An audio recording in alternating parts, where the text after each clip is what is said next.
Welcome to the legal advocate channel. Legal advocate ચેનલમાં આપનું સ્વાગત છે. આરોપીને જામીન મુક્ત કરતી વખતે જે શરતો મૂકવામાં આવી હોય તેમાં ફેરફાર કરી શકાય કે નહીં. તો કેસની હકીકત એવું છે કે સુપ્રીમ કોર્ટે આરોપીને જામીન આપ્યા. જામીન આપતી વખતે એક શરત મૂકવામાં આવી હતી કે આરોપી કોલકાતા શહેરની બહાર જઈ શકશે નહીં. આ અરજી થયા બાદ બીજી બે અરજી થઈ.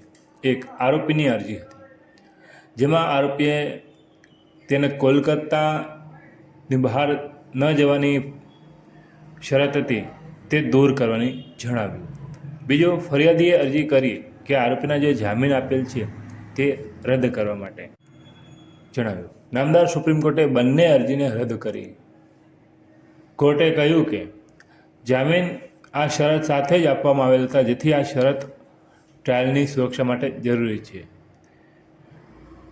અને સાક્ષ્યો પર દબાણ ન પડે તે માટે પણ જરૂરી છે.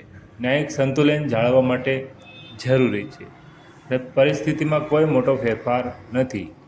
આરોપીએ જામીન અરજીની શરતોનું ઉલ્લંઘન કર્યું હોવાનો પુરાવો નથી અને ટ્રાયલને નુકસાન પહોંચાડે તેવું વર્તન સાબિત નથી થયું એટલે જામીન રદ કરવાની કોઈ જરૂર નથી. સુપ્રીમ કોર્ટે મહત્વનો સિદ્ધાંત આપ્યો કે ન્યાય વ્યવસ્થાનું મૂળ તત્વ એ છે કે એકવાર કોર્ટ કોઈ નિર્ણય આપે તો તે અંતિમ હોવું જોઈએ. વારંવાર એ જ મુદ્દાઓ પર ફરી અરજી કરી નવા પરિણામ મેળવવાનો પ્રયાસ કાયદાના શાસન વિરુદ્ધ છે. મતલબ કે એક જ મુદ્દા પર ફરી કોર્ટ પાસે જવું ન્યાય વ્યવસ્થાનો દુરુપયોગ છે. ચુકાદો ફાઇનલ એટલે આખરી ન હોય તો કાયદામાં સ્થિરતા રહે નહીં અને ન્યાય પ્રણાલી પર લોકોનો વિશ્વાસ તૂટી જાય. આમ આપણે જોઈ શકીએ છીએ કે ન્યાય ચુકાદાની અંતિમતાનો સિદ્ધાંત અહીંયા પ્રસ્થાપિત થાય છે. સુપ્રીમ કોર્ટે વધુમાં જણાવ્યું કે જામીનની શરતો અને ચુકાદા સાથે વારંવાર ચેડા કરવાથી ન્યાય વ્યવસ્થા કમજોર બને છે. ન્યાયનો આધાર અંતિમતા એટલે ફાઇનલ પર છે, ફેરફાર પર નહીં.